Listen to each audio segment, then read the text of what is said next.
Hello everyone. This small video is for you all from 4th year Pharmacy students of Malagi College of Pharmacy. This video is to enlighten all of you about the COVID-19 pandemic, or also known as the coronavirus pandemic, that has been haunting us and keeping us locked inside our house for the past few months. So what is COVID-19? COVID-19 or coronavirus disease 2019 is an infectious disease which is caused by severe acute respiratory syndrome coronavirus 2. It was first identified in Wuhan, China on 31st December 2019 and was spread globally and resulting in the ongoing pandemic.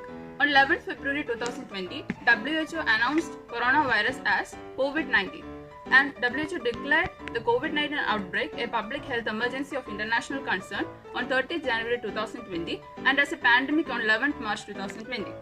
For most people, COVID-19 causes only mild illness, but sometimes it can be fatal too.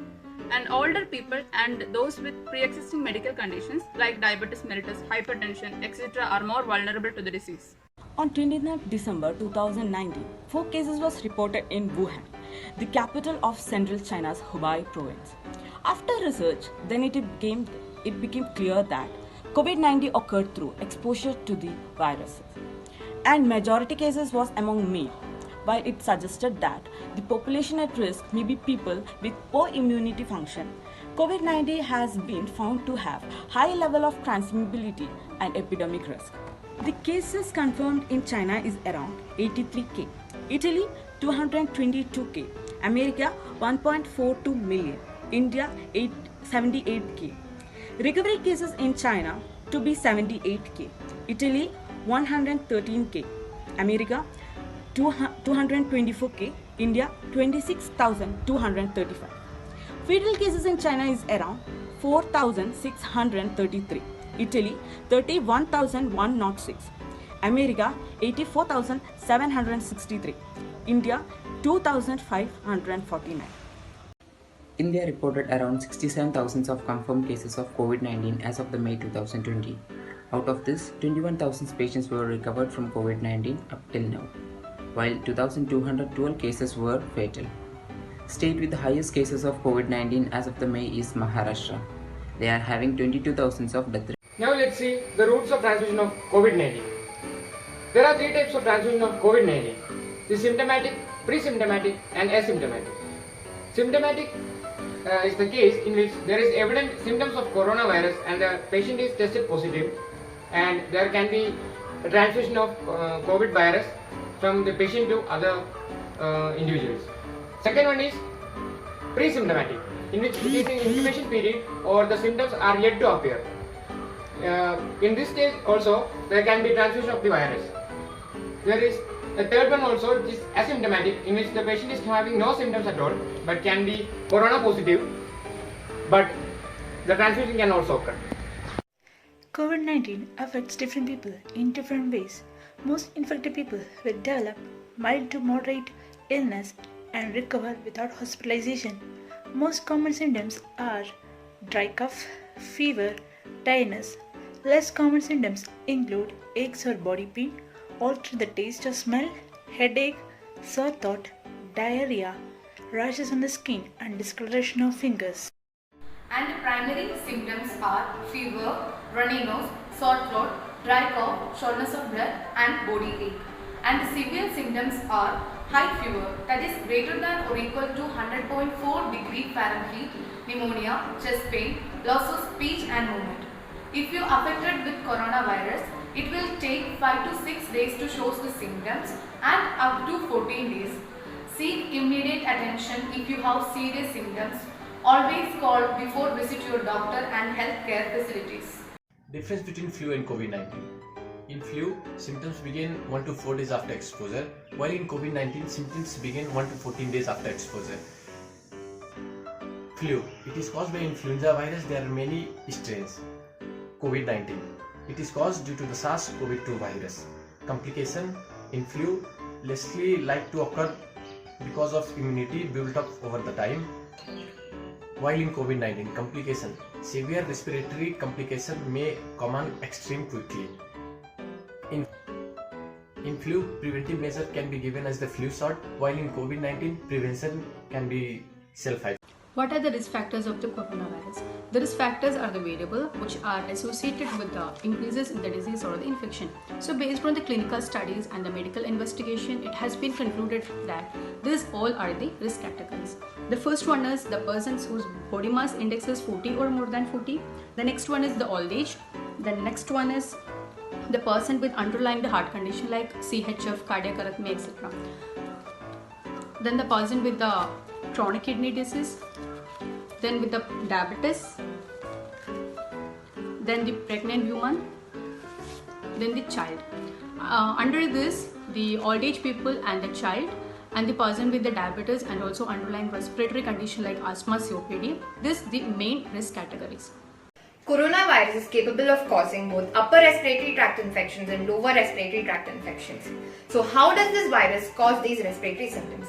I'll tell you how. Coronavirus has spike proteins around it which comes and attacks the cellular receptors present in our body. This will lead to the fusion of the viral membrane and the cell membrane. What will happen after this? After this, there is DNA alteration in our body and also production of enzymes by our cell is changed, thus leading to the change in functions of the cell. This will cause release of several cytokines or chemokines like interleukins, TNF-alpha, which will eventually lead to SARS, that is severe acute respiratory disease syndrome, or cytokine storm syndrome. That is what we know as the respiratory symptoms, are shortness of breath, coughing, fever, and the rest of it. So this is how coronavirus causes these respiratory symptoms.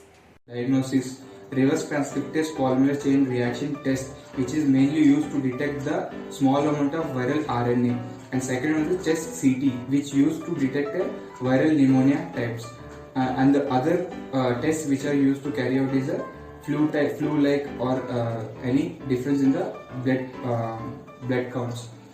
Here we come to the diagnosis, that is laboratory findings: neutrophilia test, lymphopenia, thrombocytopenia, transaminitis, and increased LDH. Then imaging, that is chest X-ray, that is bilateral pulmonary infiltrates, and CT scan. CT scan, ground glass opacities, bilateral, multilobular consolidation. Let's discuss about non-pharmacological treatment. Take 1 teaspoon of turmeric powder in 150 ml of milk once or twice a day.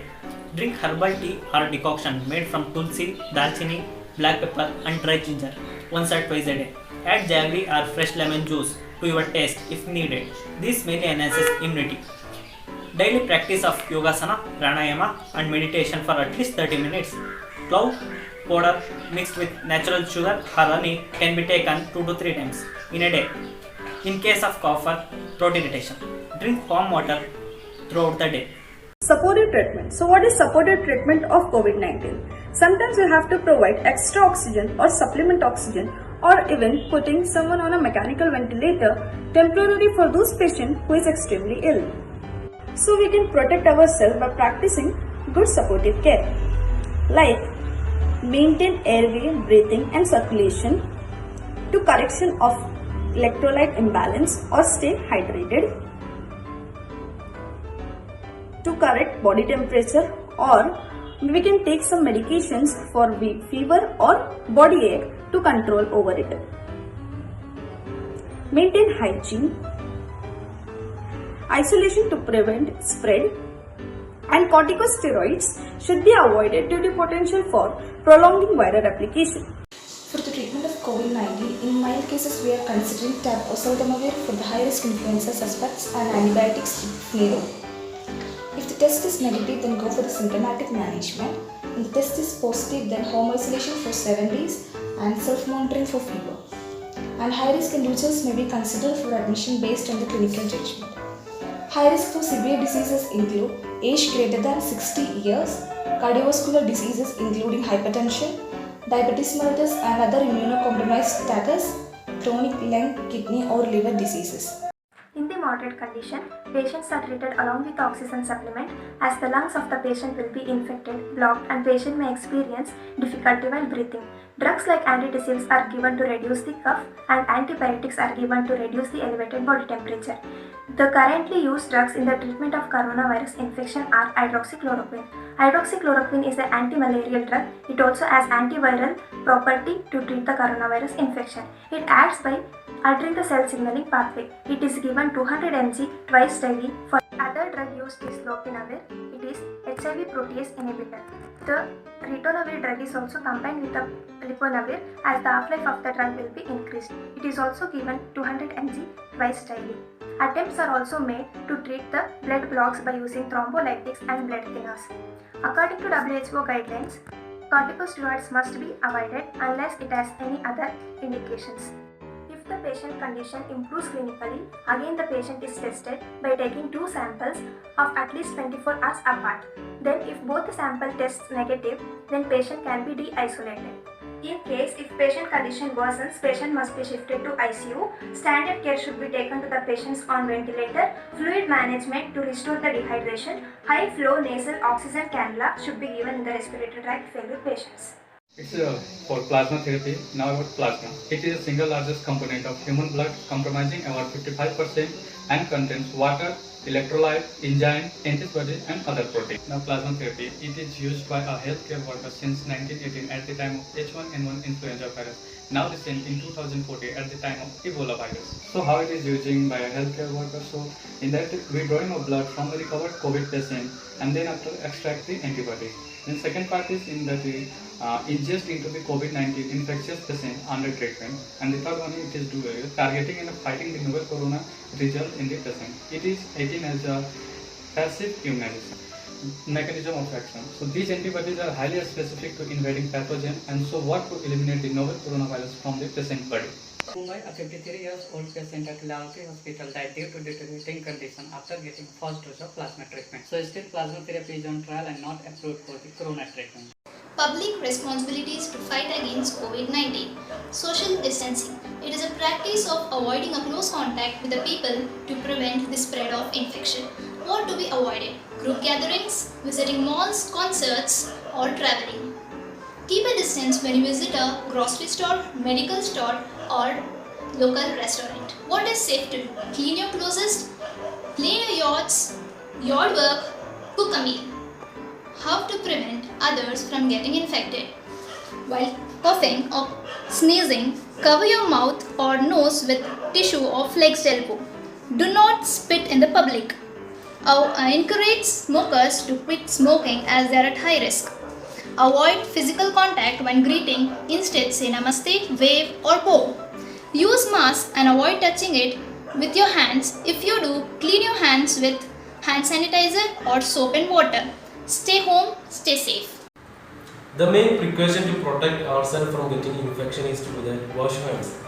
Wash hands well before and after eating food. Wash hands while handling animal and animal waste. Wash hands after the use of toilet. Wash hands if your hands are visibly dirty. Wash your hands with running water and soap. If your hands are not visibly dirty, wash your hands with alcohol-based sanitizer and with soap. Demonstration of hand washing technique using soap and water. Step 0. Wet your hands with water. Step 1. Apply enough soap to cover all your hand surfaces. Step 2. Rub hands palm to palm. Step 3. Right palm over the left dorsum with interlaced fingers and vice versa. Step 4. Palm to palm with fingers interlaced. Step 5. Back of the fingers to opposing palms with fingers interlocked. Step 6. Rotational rubbing of left thumb clasped in right palm and vice versa. Step 7. Rotational rubbing backwards and forwards with clasped fingers of right hand in the left palm and vice versa. Step 8. Rinse your hands with water.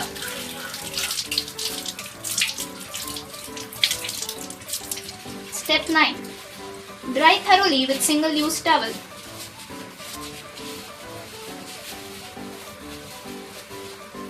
And your hands are safe. Coronavirus has plunged the world into uncertainty, and the constant news about this can make feel relentless. All of this is taking a toll on people's mental health and may lead to stress, anxiety, phobia, anger, depression, emotional exhaustion, etc.